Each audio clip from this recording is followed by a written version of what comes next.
बिस्मिल्लाहिर्रहमानिर्रहीम। अस्सलाम वालेकुम। मैं ओपीडी ऑनलाइन के फोरम पे आपको खुशामदीद कहता हूँ। मेरा नाम डॉक्टर मोहम्मद उस्मान सरवर है। मैं ऑर्थोपेडिक ट्रॉमा सर्जन हूँ।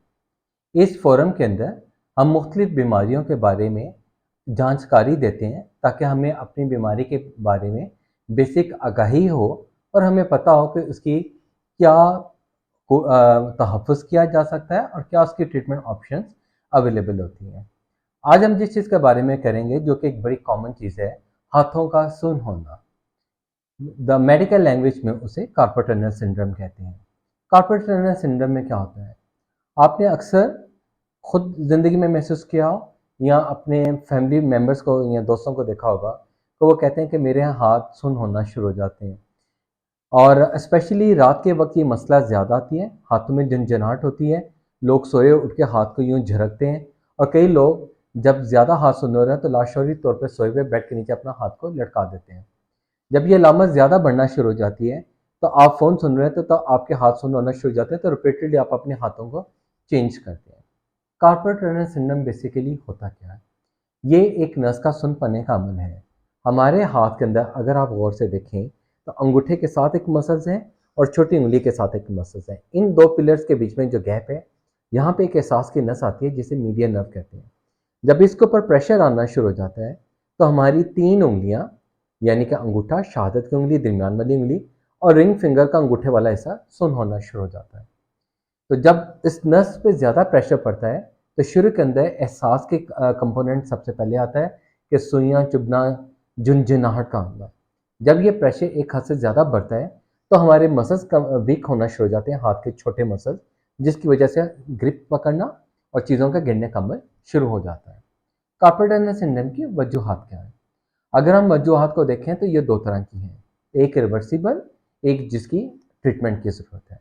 जिस तरह प्रेगनेंसी, प्रेगनेंसी एक नॉर्मल बॉडी का प्रोसेस है जिसके अंदर हार्मोन्स की वजह से बॉडी के अंदर फ्लूइड की कलेक्शन होना शुरू हो जाती है, एक नॉर्मल प्रोसेस है।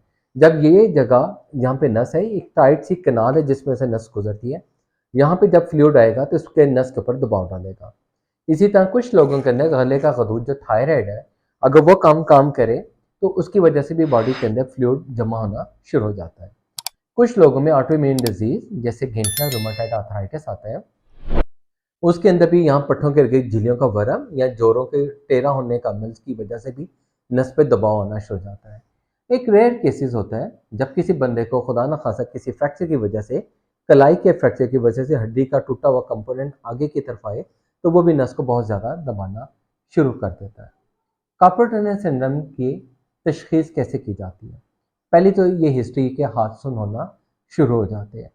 दूसरा ये कि अगर कोई भी बंदा, आप अपने मॉलिज के बीच पास जाएंगे तो जब वो टेस्ट करेंगे, कोई बंदा अपने घर में भी बैठा अगर अपने हाथ को 1.5 मिनट तक इस पोजीशन में रखे और उसे लगे कि हाथों के अंदर सुनपना, झनझनाहट आना शुरू की, तो ये एक अलामत है कि नस के ऊपर प्रेशर पड़ रहा है।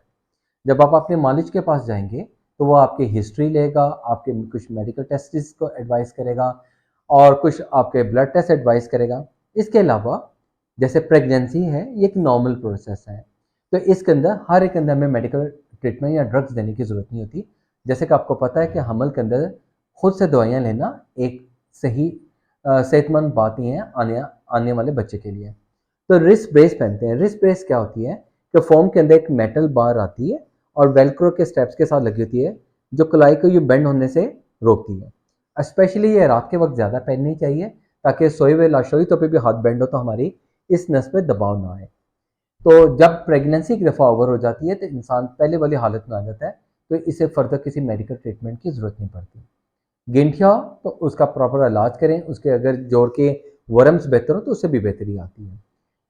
इसके अलावा आपका मालिज आपको ब्रेस देगा, कुछ पेन किलर्स दे देगा। जब इन तमाम चीज़ों से फ़र्क ना पड़े तो वो इसको फर्दर कंफर्म करने के लिए nerve conduction study EMG NCS करते हैं।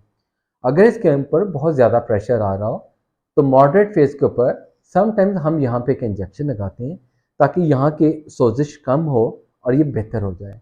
अगर इन तमाम तर चीज़ों के बावजूद हाथ का सुनपना बेहतर ना हो, हाथों से चीज़ें गिरना शुरू हो जाएं, तो फिर इसको हल्का नहीं लेना चाहिए, क्योंकि अगर नस पर दबाव लंबा अरसे पे रहे तो नस खुदा न खास्ता मुस्तकिल डैमेज हो सकती है, उसे नुकसान पहुंच सकता है। इसकी सर्जरी बहुत सिंपल और बहुत स्ट्रेट फॉरवर्ड है, जिसके लिए किसी किस्म के एनेस्थीसिया की ज़रूरत नहीं होती। ये सर्जरी 10 से 15 मिनट की होती है और लोकल एनेस्थीसिया सिंपल सुन करके की जाती है। ये एक डे केस प्रोसीजर है, इसमें आपको हॉस्पिटल में एडमिट होने की भी ज़रूरत नहीं है। मुझे उम्मीद है कि आज के इस प्रोग्राम के साथ हम आपके हाथ के सुन पाने के बारे में बेसिक जानकारी दी है, लेकिन यकीनन आपके ज़हन में कुछ और भी बहुत सारे सवालात होंगे, जो भी हम शायद आपको जवाब ना दे सकें। आप कमेंट सेक्शन के अंदर क्वेश्चंस लिखें, हम कोशिश करेंगे कि आपके सवालों के तसल्ली बख्श जवाब दें। आज के लिए मुझे इजाज़त दें। शुक्रिया। अल्लाह हाफ़िज़।